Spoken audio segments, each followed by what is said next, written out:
Assalamualaikum, salam sejahtera dan selamat kembali semula ke channel Abang dan juga salam Ramadan. Terima kasih sangat-sangat sudi nak dengarkan cerita yang Abang nak sampaikan hari ini. Dan hari ini Abang nak sampaikan dua cerita daripada dua orang yang berbeza disampaikan kepada Abang melalui email. Dan kedua-dua ceritanya memang bagus untuk kita jadikan tauladan dan iktibar dan juga hiburan. Jadi sebelum Abang lanjut kepada cerita, macam biasa Abang nak beritahu Abang ada buat promosi sambal lara beli 3 dengan harga RM32. Kalau selalunya beli 3 harganya RM38. Tapi sekarang Abang kurangkan sebanyak lebih kurang RM5. Tapi dengan syarat kena beli 3. Kalau beli satu-satu harganya tetap dengan harga yang biasa. Ini adalah sebagai satu cara untuk Abang memeriahkan bulan Ramadan dengan sambal lara. Okey. Jadi sebelum kita mulakan cerita, marilah kita sama-sama berdoa kepada Allah Ta'ala. Semoga Allah panjangkan umur, murahkan rezeki, berikan kesihatan yang baik untuk kita semua dan permudahkan segala urusan kita dunia dan di akhirat. Dan semoga Allah memberikan syurga buat mak ayah kita. Dan tanpa berlengah-lengah lagi, Abang akan mulakan ceritakan kali ini dengan A'udzubillahi minasyaitanirrajim. Bismillahirrahmanirrahim. Cerita yang pertama ni, banyak kali tau Abang dapat komen, bang ada tak cerita tentang bulan puasa? Abang cakap Abang minta maaf, Abang tak jumpa lagi cerita pasal bulan puasa. Sebabnya Abang akan ceritakan apa-apa pun ikut turutan, email mana yang masuk dulu, mesej mana yang masuk dulu. Tapi tak tahulah kali ini betul-betul rezeki kita semua nak dengar satu pengalaman yang berlaku pada malam 27 bulan Ramadan. Kalau tak silap Abang pada tahun 1998 ceritanya. Lokasi kejadian tak pula diceritakan pada Abang. Tapi kisah ini dialami sendiri oleh Nana dan emak dia. Nana kata sejak daripada kecil sampailah dia bukanlah tua lah, mati lah abang kena kecamkan. Sampailah dia dah dewasa sekarang, dia memang suka bersahur pukul 3.30. Ada beberapa alasan, antaranya bila sahur awal nanti boleh sambung tidur. Jadi kalau pukul 7 bangun, nanti pukul 6 bangun untuk sembahyang subuh, tak adalah ngantuk-ngantuk sangat. Jadi sejak daripada kecil itulah rutin dia. Dan memang mak dia tahu yang dia akan bersahur pukul 3.30. Jadi selalunya yang teman dia sahur sama ada adik dia ataupun emak dia. Dan mak dia akan sediakan makanan awal sikit. Masa dia kecil-kecil dulu, mak dia akan sediakan makanan awal sikit hanya untuk dia. Pada hari kejadian, iaitu tahun 1998, mak dia masak nasi goreng. Itu nasi gorengnya disediakan khas untuk Nana bersahur. Tapi malam tu bukan malam, pagi lah. Jadi pagi tu yang bersahur adalah Nana, adik dia dan juga mak dia tolong teman. Sebenarnya adik dia jaranglah nak bersahur pukul 3 pagi. Tapi tak tahulah kenapa pada hari itu waktu Nana bangun tidur nak bersahur pukul 3.30 pagi, adik dia pun sama-sama nak ikut. Jadi bila sampai dekat dapur, dia tengok mak dia dah siap hidangkan nasi goreng untuk dia.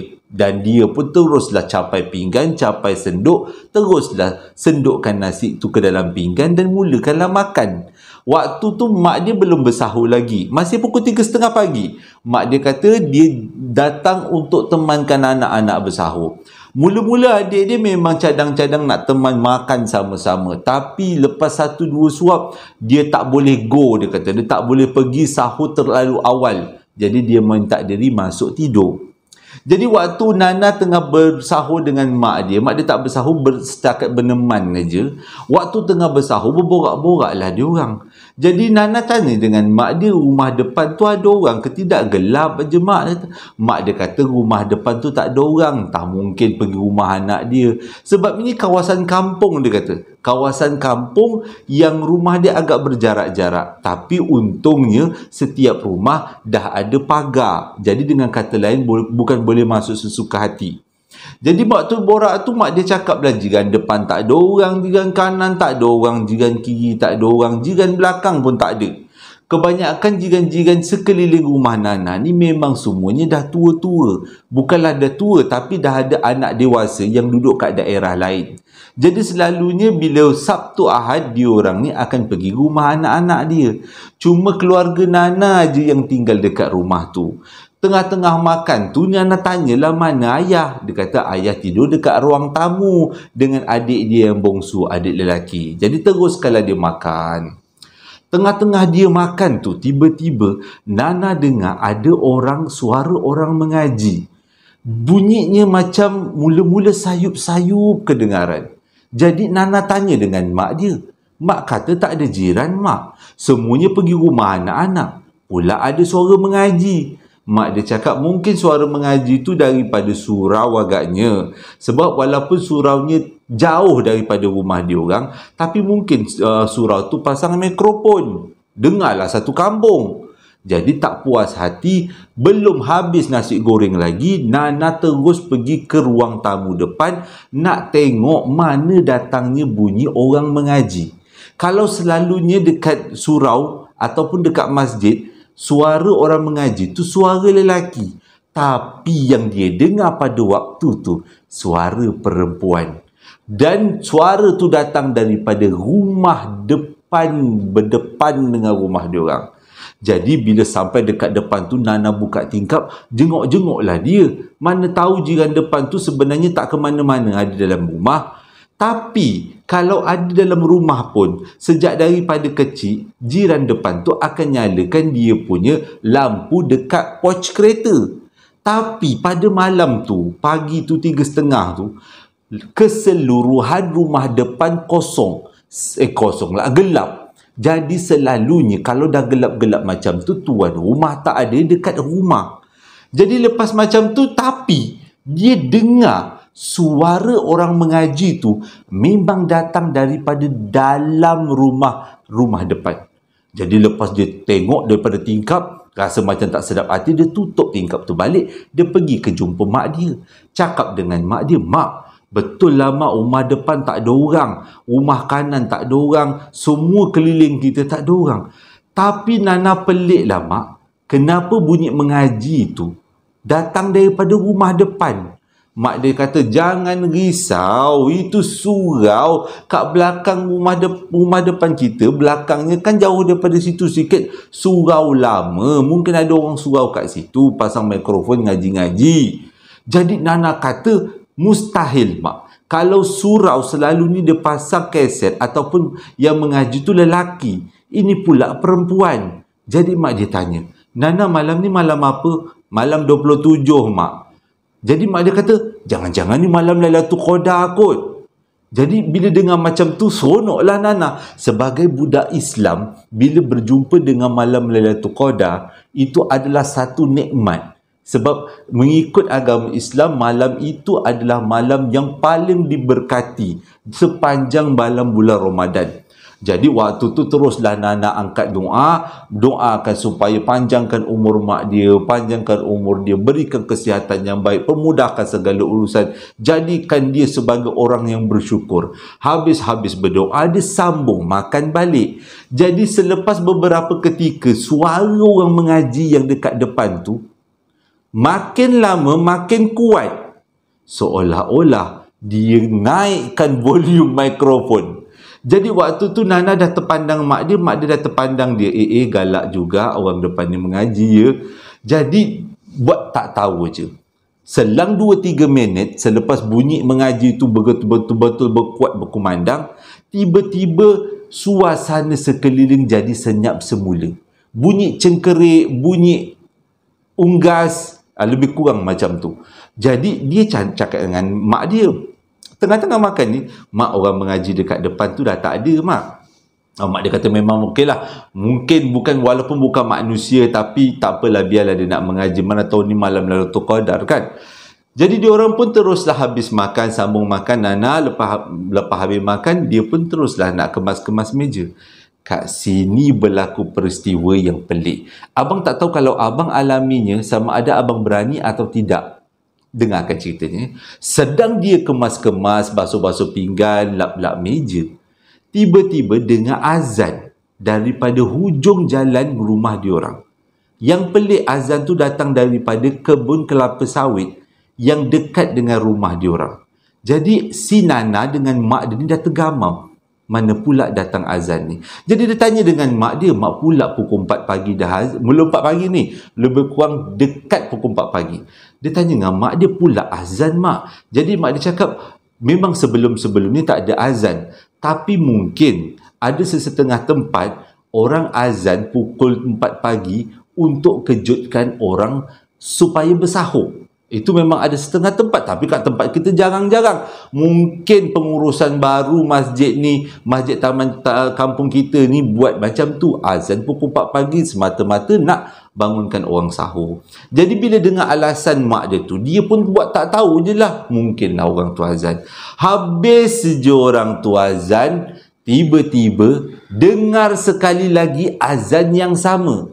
Jadi dia tanya dengan mak dia lagi, memang kalau orang nak kejutkan subuh azannya lebih sekali mak? Mak dia kata, entahlah mak tak tahu. Dulu masa mak kecil-kecil azannya sekali je. Tak adalah sampai 3-4 kali. Ni dah 2 kali. Jadi dia kata biarlah, mungkin dia pakai tape recording. Jadi boleh play banyak kali. Tapi yang peliknya, suara azan tu bukan berasal daripada tape recording, tapi memang betul-betul suara azan manusia yang ada tersekat-sekatnya. Jadi waktu tu dia dah rasa tak sedap. Masih lagi tengah kemas-kemas meja basuh pinggan. Habis je azan yang kedua, diorang dah senyap. Tiba-tiba muncul azan yang ketiga. Tapi azan kali ini dekat depan pagar rumah diorang. Waktu tu Nana dah tergamam dekat sinki, mak dia dah tergamam dekat meja makan, berpandangan satu sama lain, tapi tak tahu nak buat apa. Diam je dengar. Jadi Nana ni tak puas hati, dia tanya dengan mak dia, mak pula ada azan lagi sekali, ni pula dengan azan depan rumah kita. Mak dia buat macam ni, shh, diam. Mungkin ini Lailatul Qadar kot.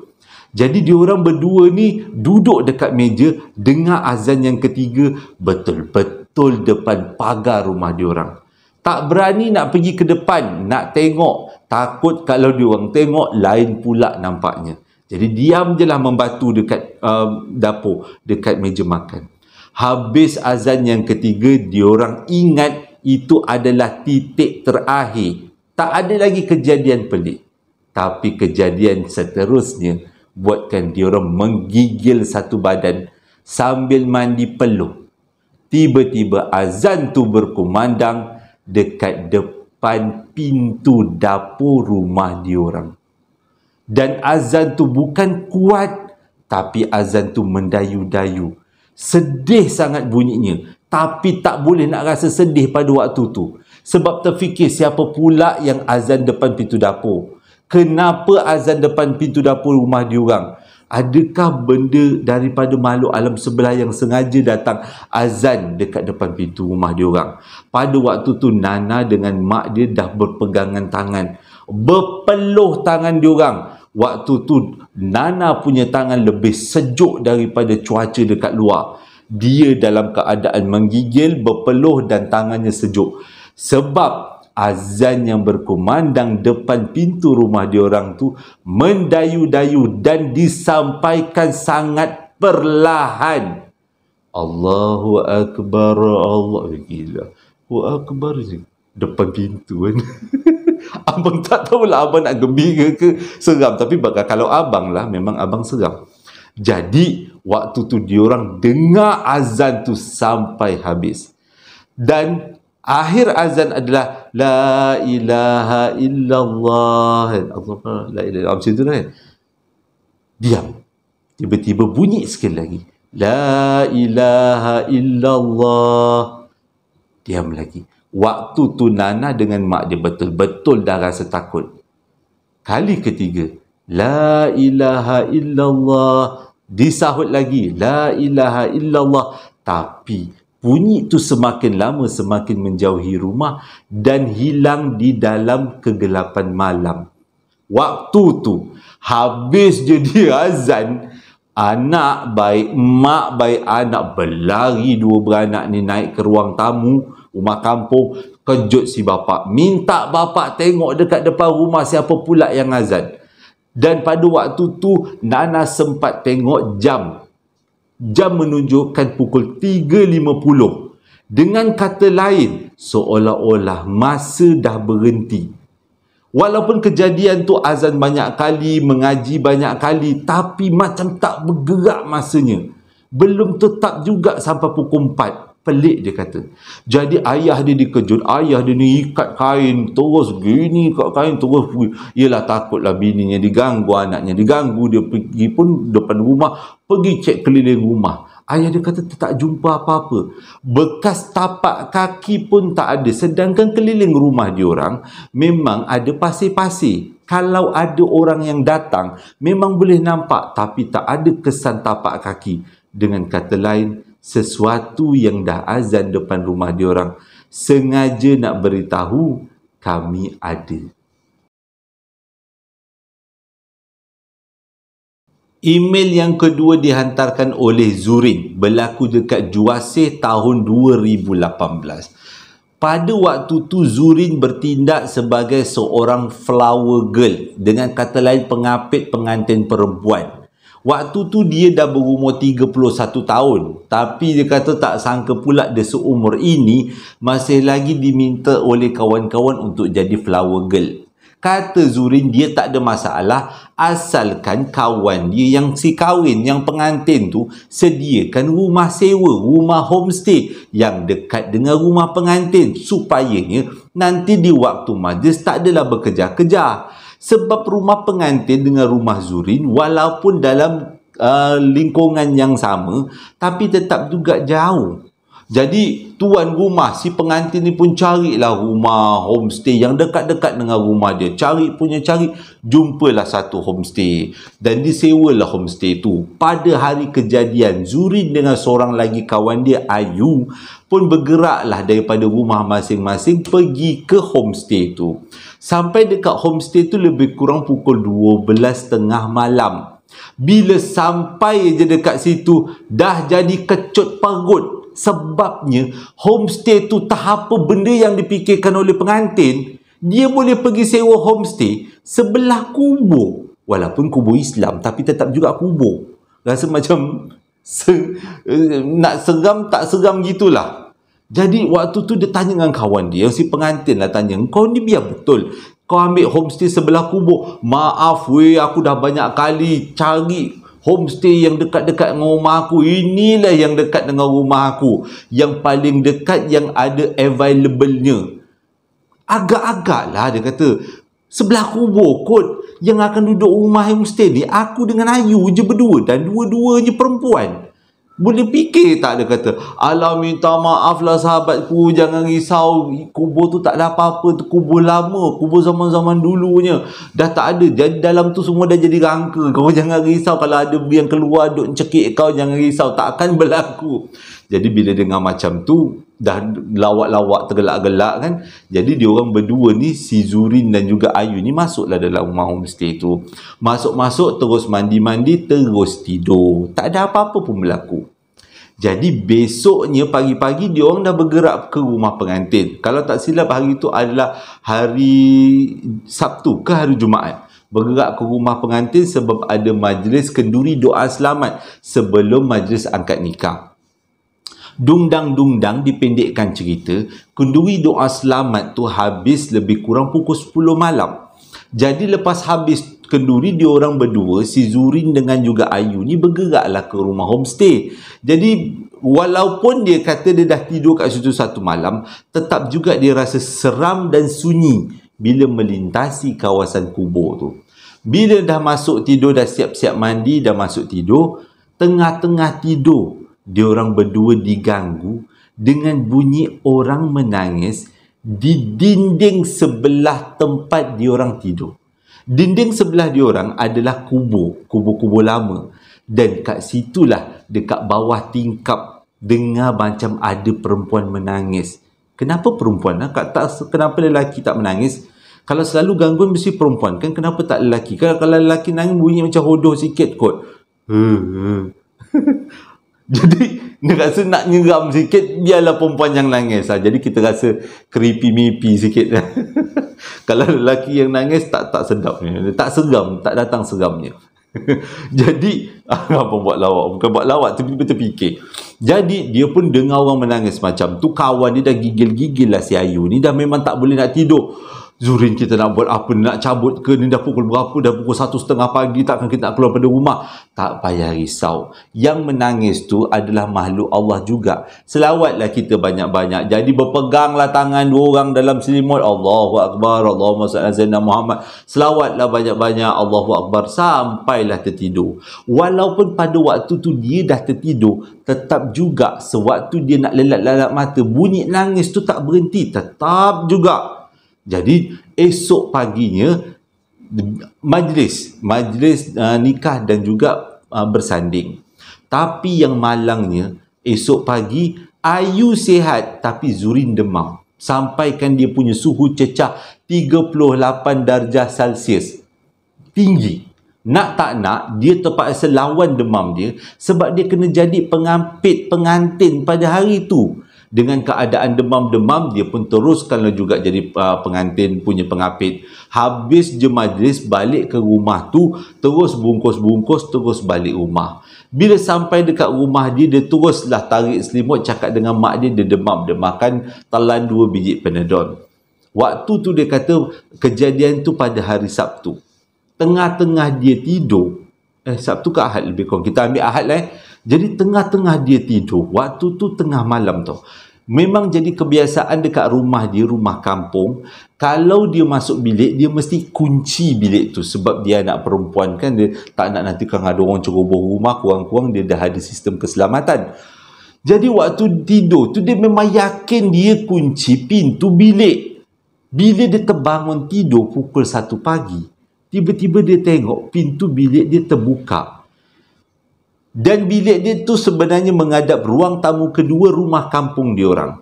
Mak bapak dia, adik-beradik dia yang lain semua tidur dekat bilik. Kenapa pintu bilik dia boleh terbuka? Dalam keadaan mamai-mamai, dia pun pergilah tutup pintu tu. Waktu kita demam, kita dah tak terfikir takut atau tak. Yang penting tutup, kunci, baring balik. Tengah-tengah dia baring, tiba-tiba pintu tu terbuka sendiri. Ketlak-ketlak, terbuka sendiri. Dia pandang aja dekat pintu tu. Waktu tu dia kata, nak kata takut tak takut, dia lebih kepada badan yang dah tak selesa, dengan sakit-sakit, dengan demamnya, chikungunya katnya. Jadi dia kata dia tengok aja pintu tu terbuka. Bila pintu tu dah habis terbuka, dia ingat mak dia. Jadi dia panggil lah, Mak ke tu yang buka tingkap? Tak ada siapa yang menyahut. Sebab pada waktu tu dah jam menunjukkan hampir pukul 2 pagi dekat kawasan kampung. Diamlah. Dia pun bangun pergi tutup pintu balik.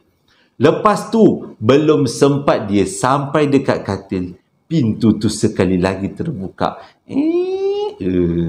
Waktu tu dia dah kata nak terbuka pun terbuka lah. Dia dah tak larat lagi dia nak bertegur siapa ke apa. Dia terus selimutkan badan dia daripada kaki sampai ke kepala. Dia tak naklah tengok kalau ada benda yang tercegat dekat situ ke. Dia tak selera. Sedar-sedar je dah subuh besok paginya. Jadi dia tanya dengan mak dia besok paginya, tanya ada ke mak masuk bilik dia ataupun memang pintu tu dah loose ke mak. Mak kata taklah, pintu tu kuat. Siap mak je buat demo lagi. Memang kuat pintu di kampung kan, kerogong. Memang kuat. Jadi dia cerita dengan mak dia, pintu bilik dia terbuka 3 kali malam tadi. Mak dia pelik. Sepanjang ada dekat rumah tu, dia orang duduk dah bertahun-tahun, tak pernah ada gangguan-gangguan lain. Jadi waktu tu masih lagi demam, Zurin buat tak tahu je. Malam kedua pun jadi benda sama. 3 kali pintu bilik tu terbuka bila sampai pukul 2 pagi. Jadi bila dah bangun daripada tidur, Zurin cerita pula dengan ayah dia. Jadi sebagai ayah ni, dia memang rasa nak tahu, nak melindungi anak perempuan dia. Jadi dia cakap macam ni, apa kata jom kita pergi balik dekat rumah tempat korang sewa homestay tu. Kita beritahu dia, kami pulangkan awak ke rumah ni, jangan ikut-ikut kami lagi. Jadi dia pun sampailah, bawalah kereta Zurin, mak ayah dia pergi ke rumah homestay tempat dia tinggal 3 hari yang lepas. Memang bapa dia sendiri terkejut. Sekeliling homestay tu penuh dengan kubur. Walaupun kubur lama, tapi tetap juga kubur. Jadi bila sampai dekat situ, daripada dalam kereta, bapa dia cakap, kami pulangkan kamu di sini. Jadi janganlah ikut keluarga kami. Tiba-tiba enjin kereta diorang menendang, termati. Pelik semua orang. Padahal tu kereta baru. Macam mana? Padahal kereta baru dan bapa dia tarik handbrake. Memang tak pernah terjadi macam tu. Habis je bapa dia cakap, tiba-tiba keretanya termati sendiri. Dan bila dihidupkan, diusahakan hidup 2-3 kali, barulah hidup. Dan diorang pun baliklah semula ke rumah. Dan yang peliknya, lepas daripada kejadian tu, tak ada lagi pula kejadian-kejadian pelik selepas tu. Semuanya aman bahagia, aman-aman, dah tak ada pintu terbuka. Jadi adakah Zurin kata pintu terbuka tu adalah disebabkan oleh sesuatu yang ikut dia daripada rumah homestay tu? Dan selepas dipulangkan, dah tak ada lagi gangguan-gangguan. Itu petua kalau kita rasa macam yang pelik-pelik, pulangkan balik kat tempat dia. Jadi Alhamdulillah, cerita tu dah cukup membuatkan dia teringat-ingat, berhati-hati kalau pergi ke hotel ataupun tempat-tempat yang dia tak tahu.